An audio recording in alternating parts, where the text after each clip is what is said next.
So here is going to be your information on how to complete the multiple choice, the PSAT portion of your Unit 4 assessment, which is over data analysis.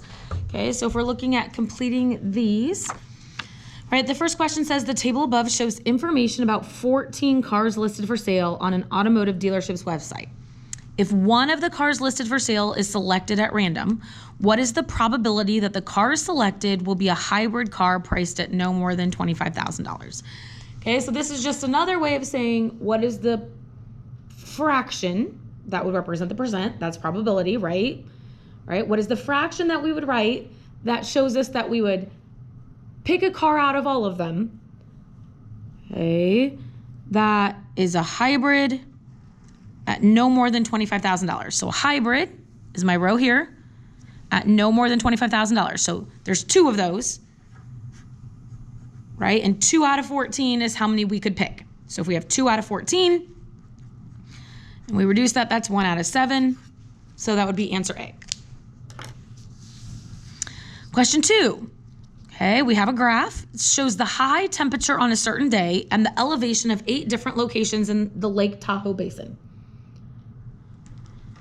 A line of best fit for the data is also shown. What temperature is predicted by the line of best fit, right? So that's our line on here for a location in the Lake Tahoe Basin with an elevation of 8,500 feet.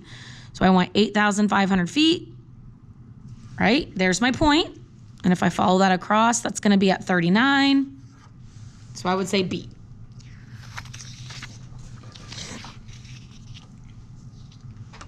The scatter plot shows the relationship between two variables, and a line of best fit is also shown.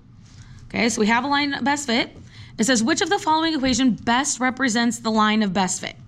So the confusing piece on this one is that it's not in y equals mx plus b form, it's in y equals b plus mx form, right? So if we look at this, we know this is a line going downhill, so we need negative slope. So we need our slope, right, the number in front of x to be negative, so that takes off C, and that takes off A, right? And this is around 13.5. It's definitely not at negative 13.5. So our correct answer would be B. Okay, so here's a table that shows the number of state parks. Okay, it's in a certain state that contain camping facilities and bicycle paths.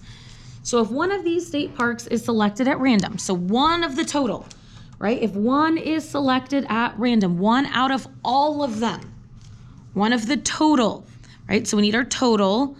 So let's see, this is 28 and 9. So if I add those together, that's going to give me a total of 37.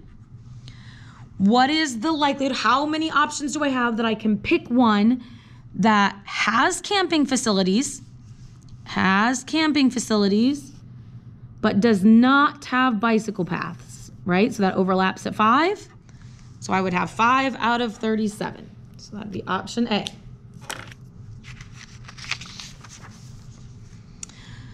Which frequency table correctly represents the data? This is a tricky one sometimes for my students, even as though it's the easiest one here, because they don't see that longer table with numerous things, right? This is telling us the number. Okay, so the numbers that we have are 4, 8, and 13.